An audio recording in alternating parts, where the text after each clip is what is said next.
December heavy metal band Damage Plan took the stage at the El Rosa Villa. During their first set... Toutes les télévisions et les chaînes de radio américaines ont interrompu leur programme pour annoncer la mort de John Lennon. La nouvelle s'est répandue comme une traînée de foudre dans les rues de New York. Tupac Shakur dead in Las Vegas, ironically, on this Friday, the 13th.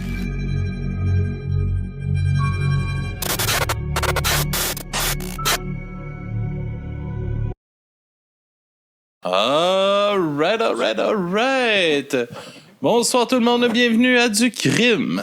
À mes oreilles, ici Alex. Et aujourd'hui, en compagnie que vous venez de voir passer, Camille et notre cher et unique stagiaire. T'es bien fin à soir. C'est parce que je suis seul sur mon divan. Ouais. T'as pas le choix. On a l'air tout seul. Ouais, ça fait un grand plan. Ça fait un grand plan. Comment tu vas? Ben, ça va pas pire, là. Ça va pas pire? Ben ouais. Mais là, c'est le monde qui va regarder les 3 autres épisodes d'avant vont se rendre compte que ça fait 3 semaines que je suis enfermé, c'est habillé pareil, puis je commence à être fatigué, là. Ouais? T'es fatigué? Ben, C'est pour ça qu'on te donne un petit remontant. ouais. À soir, on drink à quoi? On drink à l'amitié. À l'amitié. À l'amitié. À l'amour. Et à la jeunesse éternelle. Ben, c'est bon, ça. 2 vieilles picouilles sur leur divan qui boivent ma jeunesse éternelle. Cheers, Callis. À Snideflex qui est à Cuba. Yes. Mais ce n'est pas une excuse pour ne pas écouter le live. Ouais. Vous voyez? Pourquoi vous êtes pas là? Twitch.tv, excusez. Ouais. / du bruit à mes oreilles. Vous avez accès à tous nos enregistrements d'avance. Aujourd'hui, mon cher stagiaire. De quoi tu nous parles? Je vous parle de Bertrand Cantat. Ah. Est-ce que tu connais Bertrand Cantat? Pas vraiment. Il sort de où, lui? Oublie pas de changer tes caméras. Ben, pas obligé de me filmer à la face à chaque fois que je te pose une question, là. C'est quoi t'as dit? Sur mon plan de caméra. J'ai dit, pas tellement. C'est qui ça? C'est le chanteur de Noir Silence. Pas Noir Silence, Noir Désir, désolé. Ouais. Tabarnak, c'est lapsus. Noir Désir, énorme groupe français en début 2000. Fait que on commence ça comme suit, en attendant que Camille nous rejoigne, tout le monde. Ça ne devrait pas être trop long. On est au début des années 2000, en France. Il n'y a pas 10 groupes qu'on entend partout. Il n'y en a qu'un seul qui compte vraiment. Ils remplissent des stades, ils vendent des millions d'albums, ils sont la voix d'une génération qui a envie de gueuler. Ce groupe, c'est Noir Désir. Tu connais-tu un peu Noir Désir? Un peu, là, mais... Un peu. D'après moi, je connais une couple de hits, là. Si tu m'as chantonné, je fais comme, ben oui, je connais, mais j'en écoute pas. Je chanterai pas. Pourquoi? Parce que je n'ai pas envie de chanter du Noir Désir. Et devant, il y a lui, Bertrand Cantat, le poète écorché, le Jim Morrison français, l'homme qui monte sur la scène des victoires de la musique pour faire la leçon au patron, qui défend les opprimés, qui parle de liberté, d'amour universel et de résistance. Pour des millions de fans, Cantat, c'est l'intouchable. C'est la conscience morale du rock, mais ça, c'est la lumière. Parce que dans l'ombre d'une chambre d'hôtel à Vilnius, en Lituanie, dans la nuit du 26 au 27 juillet 2003, le héros n'a plus rien de poétique. Cette nuit-là, la main qui écrivait des hymnes à la liberté s'est refermée en poing. Pas une fois, pas 2 fois, mais 19 fois. En face de lui, il y a Marie Trintignant, fille du légendaire Jean-Louis Trintignant, actrice lumineuse, libre, maman de 4 enfants, une femme qui vivait sa vie comme elle l'entendait, jusqu'à ce qu'elle croise la route d'un amour toxique qui l'a isolée, brisée et finalement tuée. Aujourd'hui, on va pas faire le procès du rock, On va faire le procès d'un mythe. Comment l'icône de la gauche contestataire est devenue le visage du féminicide en France. Et surtout, comment tout un système a essayé de protéger en salissant la mémoire de sa victime. Ici, on ne sépare pas l'homme de l'artiste quand l'homme a du sang sur les mains. Fait qu'on parle de Bertrand Cantat. Et de féminicide. Et de féminicide, malheureusement. Est-ce que tu connaissais un peu Bertrand Cantat, Noir Désir? Ouais, un peu. Tu peux pas plus qu'il faut. Ça, moins, je pense que c'est un peu moins notre vibe de musique. Moins que ma mère. Avant d'entrer dans la chambre 35, on doit remonter le temps. On doit comprendre qui sont ces deux comètes qui vont se percuter. D'un côté, on a le feu sombre Bertrand Cantat. De l'autre, on a la lumière bohème Marie Trintignant. Commençons par lui, parce que c'est lui le moteur du chaos. Bertrand Cantat, né en 1964, c'est un enfant du Sud-Ouest, mais c'est surtout un fils de... Pas du showbiz, non, c'est un fils d'un militaire. Un père autoritaire rigide. C'est crucial. Le petit Bertrand grandit dans un cadre strict et comme beaucoup de gamins intelligents qui étouffent, il se construit en opposition. Durant l'adolescence et le début de sa vie adulte, il débarque à Bordeaux. Il est décrit comme un jeune intellectuel. Il ne traîne pas juste au bar. Il lit Rimbaud, il lit Lautréamont. Il lit les poètes maudits. Il se voit comme eux, un écorché vif, trop sensible pour ce monde. Au lycée, il rencontre Serge Tessiogay, Denis Barthes, Frédéric Videlanque. Et on est au début des années 80. La France écoute de la variété, mais eux, ils veulent faire du bruit. C'est là qu'ils fondent Noir Désir. Au début, ils galèrent, mais Cantat a un truc en plus. Une présence sur scène, il ne fait pas que chanter. Il transpire, il saigne, il éructe, il entre en transe. Le succès explose en 1989 avec Au sombre héros à la mer. Tout d'un coup, Cantat n'est plus juste un chanteur de Bordeaux.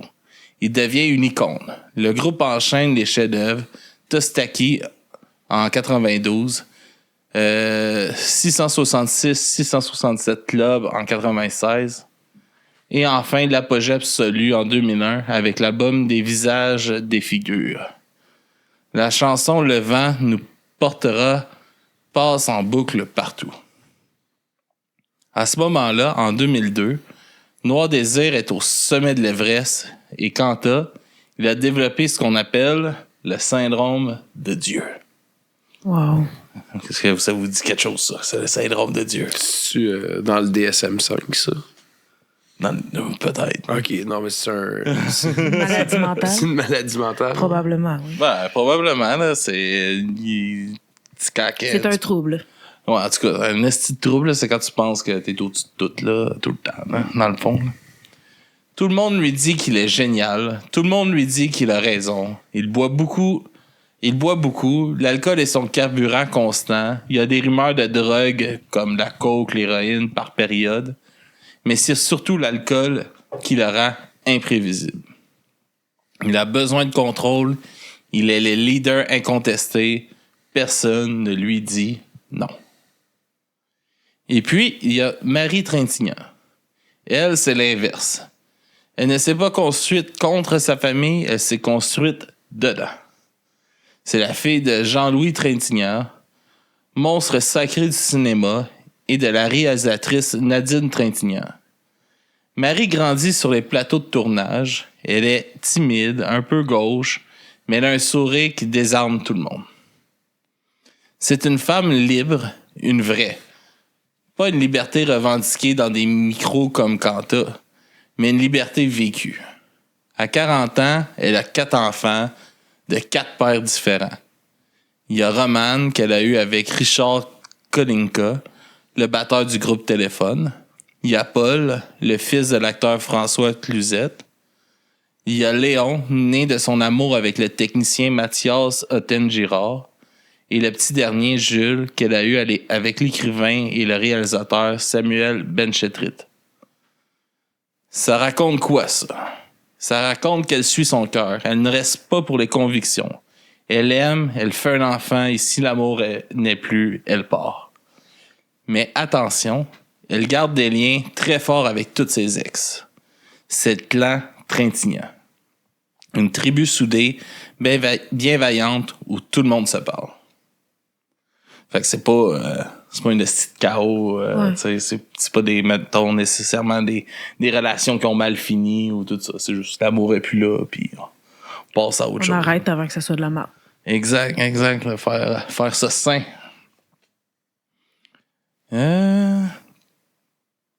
OK. Marie, elle, est décrite comme une femme lumineuse, mais elle a une faille. Elle est attirée par les artistes tourmentés. Elle aime les hommes intenses. Elle pense pouvoir les changer, les sauver. Nous sommes en fin 2002. Bertrand est au sommet de sa gloire, mais il est sombre, marié, père de famille, et il commence à s'ennuyer dans sa vie rangée.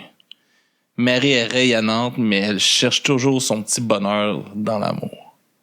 Ils se croisent à un concert, le dieu du rock. Sombre et narcissique, rencontre la fille de l'amour, libre et naïve. Sur le papier, c'est romantique.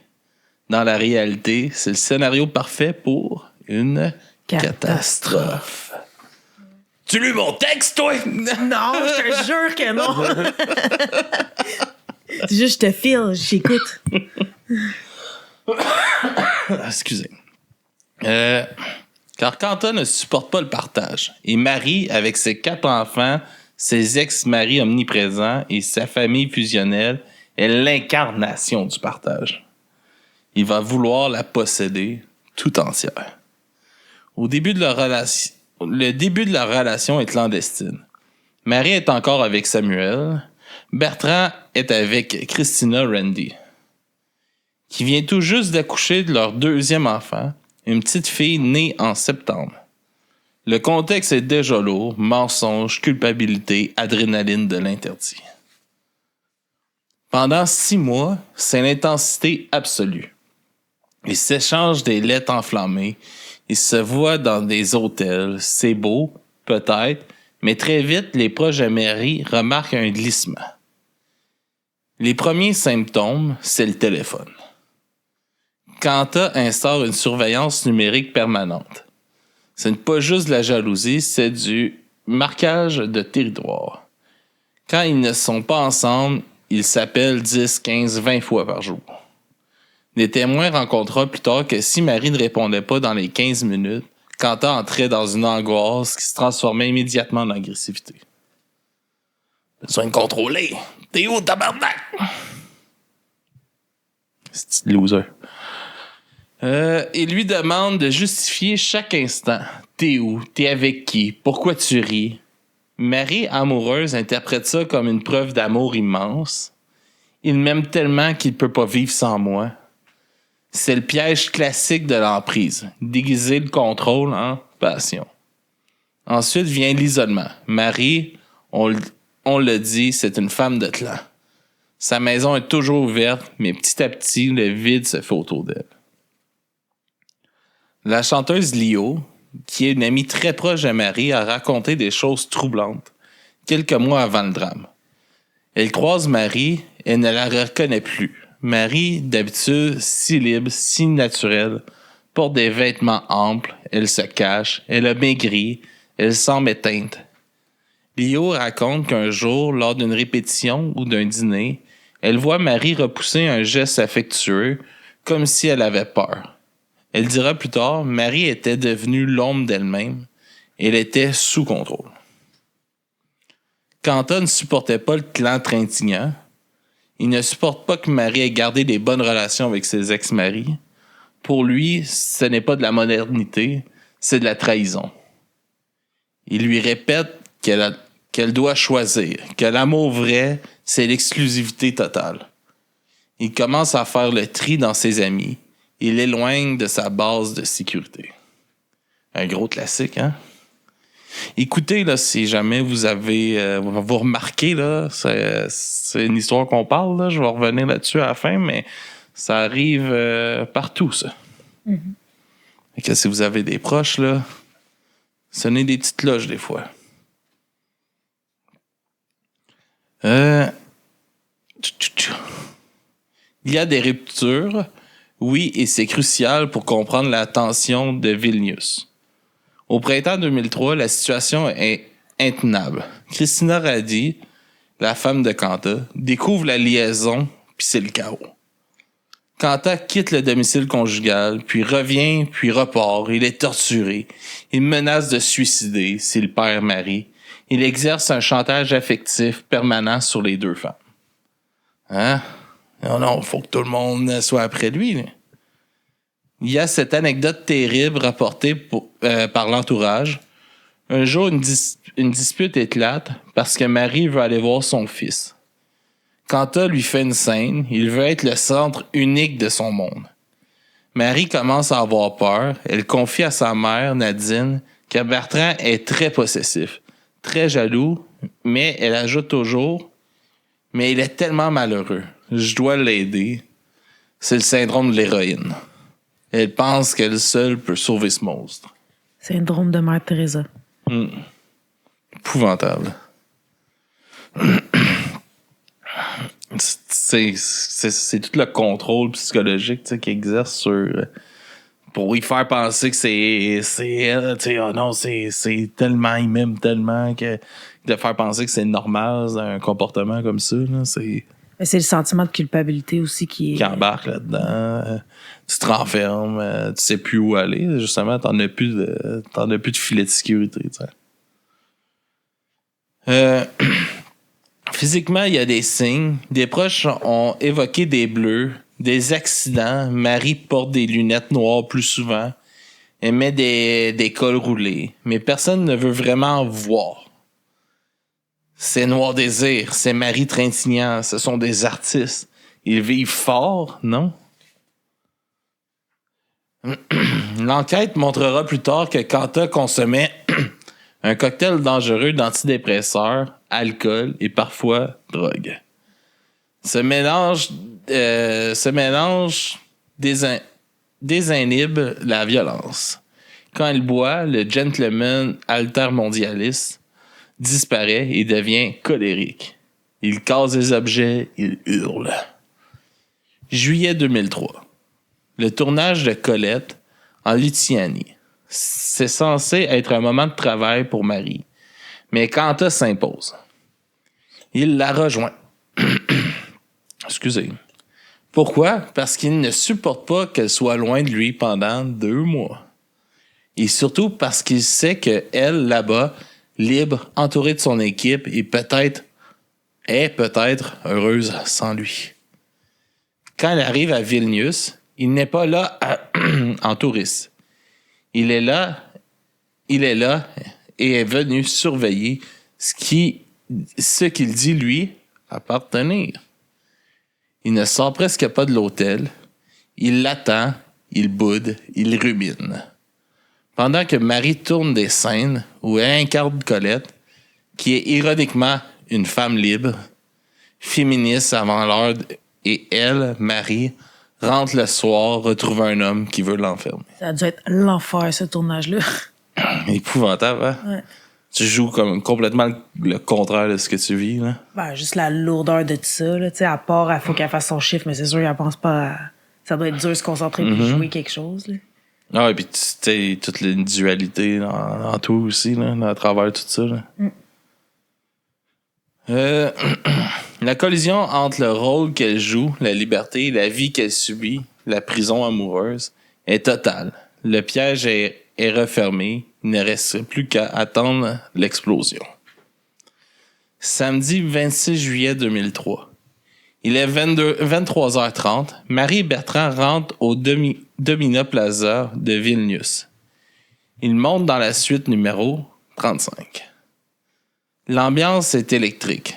Pourquoi?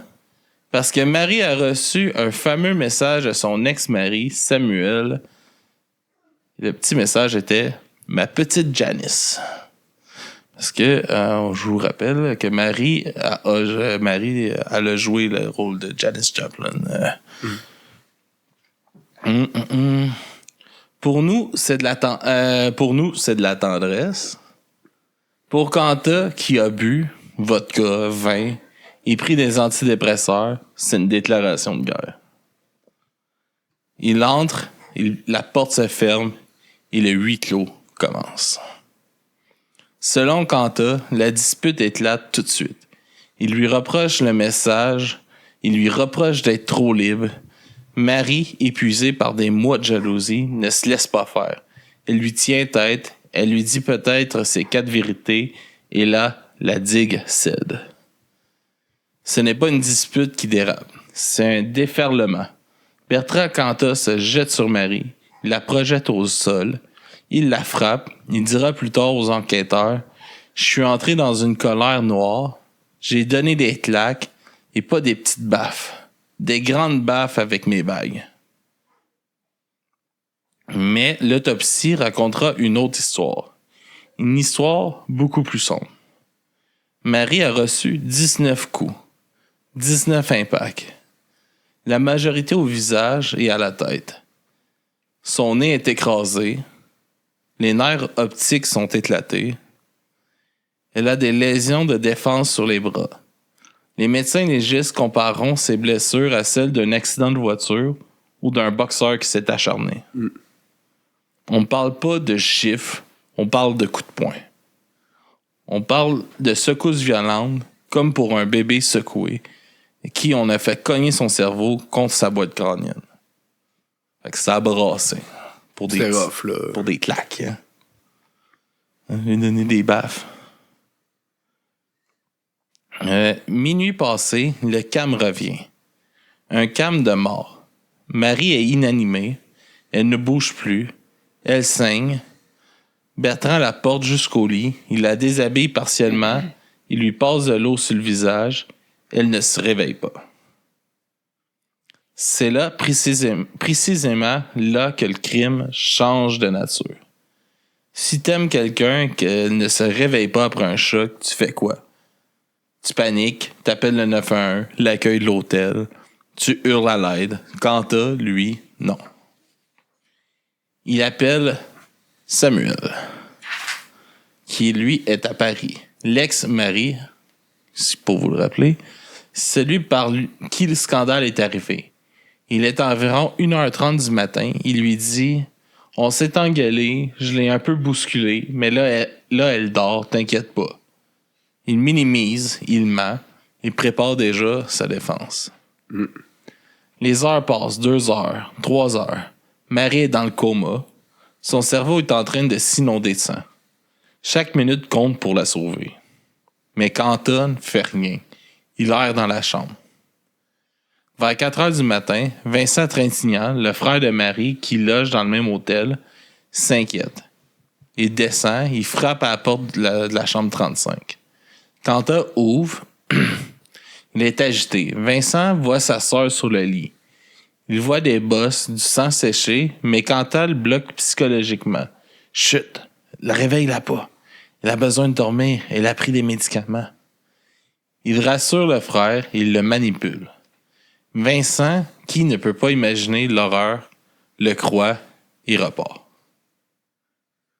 5h30, 6h. Le soleil se lève sur Vilnius. Marie ne ronfle pas, elle râle. C'est le râle du coma. Vincent revient. Cette fois, il ne laisse pas faire. Il s'approche et il comprend que ce n'est pas du sommeil. Il décide d'appeler le secours, malgré les résistances de Quentin. Il essaie 7h15, l'ambulance arrive. Ça fait plus de 7 heures que Marie a reçu les coups mortels. 7 heures perdues. Les ambulanciers l'embarquent. Ils voient tout de suite que c'est catastrophe. Il voit tout de suite que c'est catastrophique, excusez. Elle est amenée à l'hôpital universitaire de Vilnius. Et Quentin, il reste à l'hôtel. Il est à gare. Il a pris des médicaments. Il a pris du Lexomil puis des antidépresseurs. La police lutinienne arrive peu après. Il trouve un homme prostré qui tient des propos incohérents. Il parle de suicide, mais les policiers ne voient pas une rockstar. Ils voient un suspect. Bertrand Cantat est arrêté. Il est placé en garde à vue. Pendant ce temps, à l'hôpital, les neurochirurgiens sont au bloc. Sortent du bloc. Ils regardent la famille. Ils n'ont pas besoin de parler longtemps. Le cerveau est détruit. L'espoir est quasi nul. La nouvelle tombe comme une bombe à Paris. Marie Trintignant est dans le coma. Bertrand Cantat est en prison. Mars 2004. Le monde a les yeux rivés sur une salle d'audience soviétique, froide et austère, à Vilnius. C'est le procès de l'année. Mais c'est surtout le choc de deux mondes. D'un côté, la justice lutinienne, rigide, factuelle, insensible au statut de star. De l'autre, la machine médiatique française et deux des plus grands avocats de Paris qui s'affrontent. Pour la famille, Trintignant, c'est maître Georges Kingeman, un homme de loi redoutable, froid, précis comme un scalpel. Pour Bertrand Cantat, c'est maître Olivier Metzner, le roi de la procédure. Celui qui défend les causes perdues. L'enjeu n'est pas de savoir qui a tué. Cantat y a déjà avoué. L'enjeu, c'est la qualification. Est-ce que c'est un accident malheureux ou est-ce un meurtre volontaire? La différence entre les deux, c'est 15 ans de prison. Analysons la stratégie de la défense. C'est un chef-d'œuvre de cynisme judiciaire. Metzner sait qu'il ne peut pas nier la mort, alors il va tenter de réécrire l'histoire de la nuit du 26 juillet. Sa thèse repose sur deux piliers. La minimisation des coups, la théorie de la gifle, et la culpabilisation de la victime. Cantat à la barre joue sa vie. Il pleure, il s'effondre, il parle de folie d'amour. Il maintient sa version mordicus. Je lui ai mis des claques. Fortes, oui, mais des claques. Il est tombé, s'est heurté sur le radiateur. Pour lui, ce ne sont pas des coups de poing qui ont tué. C'est la chute. C'est la faute de pas de chance. Il invoque ses bagues pour expliquer les marques au visage de Marie. Mais face à cette version romancée, il y a un mur. Le mur de la science. Les experts légistes, lituaniens et français défilent à la barre et ils sont impitoyables. Le rapport d'autopsie est une lecture insoutenable mais nécessaire pour comprendre la vérité. Marie Trintignant porte 19 traces de violence. Son nez est écrasé. Les os de sa face sont fracturés. Il y a des traces d'éclatement de nerfs optiques, comme je disais tantôt. Les experts sont formels. Une gifle, même avec une bague, ne fait pas ça. Une chute contre un radiateur ne fait pas ça. Les blessures correspondent à des impacts multiples, violents, assénés avec le poing fermé. De haut en bas. On parle d'un acharnement, d'une volonté de détruire le visage. Le procureur lutinien, Vladimir Bolirov, pose la question qui tue. Monsieur Cantat, si c'était un accident, pourquoi avoir attendu 7 heures? Pourquoi avoir nettoyé le sang? Pourquoi avoir menti au téléphone? C'est là que la défense sort sa carte maîtresse, la plus sale. Le procès de la victime. Puisque les faits accablent Cantat, il faut que Marie soit responsable de sa propre mort. Les avocats de la défense peignent le portrait d'une femme instable, dépressive, alcoolique, droguée. Ils insinuent qu'elle était hystérique ce soir-là, qu'elle l'a agressée, qu'il a dû se défendre. Ils vont jusqu'à suggérer que son hématome cérébral aurait pu être causé par une chute avant la dispute. C'est une violence inouïe pour le clan Trintignant. Nadine Trintignant, digne, se lève. Elle refuse de laisser salir la mémoire de sa fille. Elle lit des extraits du rapport médical pour contrer les mensonges. Elle dit « Ma fille n'est pas morte d'une chute. Elle est morte sur les coups d'un homme qui voulait la faire taire. » Le 29 mars 2004, le tribunal de Vilnius rend son jugement. Les juges ont tranché. Ils rejettent la thèse de l'accident, mais ils rejettent aussi la préméditation. Ils retiennent une qualification juridique complexe, meurtre commis avec intention indirecte indéterminée. Ça veut dire que on peut pas dire que ses intentions c'était de la tuer. Mais il l'a tué. Mais il l'a tué. Fait que c'est comme meurtre involontaire, là, dans le fond. Et en clair, Quentin ne voulait pas forcément la tuer en commençant à frapper, mais vu la violence des coups et son inaction ensuite, il a accepté les possibilités qu'elle meure. Le verdict tombe, 8 ans de réclusion criminelle. T'aurais pas pu mieux réagir que ça. C'est minable. C'est ridicule. 8 ans, c'est juste 8 ans. La salle est sous le choc. Pour la défense, c'est une victoire relative. Il risquait 15 ans. Pour la famille Trintignant, c'est une insulte. Nadine dira 8 ans pour avoir tué ma fille. C'est cher payer la vie d'une femme. Mais une image reste, celle de Bertrand Cantat, menotté, le regard vide. Le mythe est brisé, la justice a parlé. Ce n'est plus une rockstar, c'est un détenu avec un numéro d'écrou à la prison de Vas-y. Lukiska. Parce que tu sais, il y a des accents vagues au-dessus d'un S, je sais pas comment ça se prononce ça. Mais l'histoire ne s'arrête pas là, car si la justice a tranché, la morale, elle, n'a pas fini de poser des questions. Surtout quand on sait ce qui s'est passé après sa libération. Oh. Fait que là, sur 8 ans, il partait pour 8 ans en 2004. Hein? Octobre 2007. Bertrand Cantat est libéré sous conditionnel. Légalement, il a payé sa dette. Il est libre. Artistiquement, la question se pose immédiatement. Est-ce que Noir Désir va renaître? Pendant 3 ans, le groupe essaie.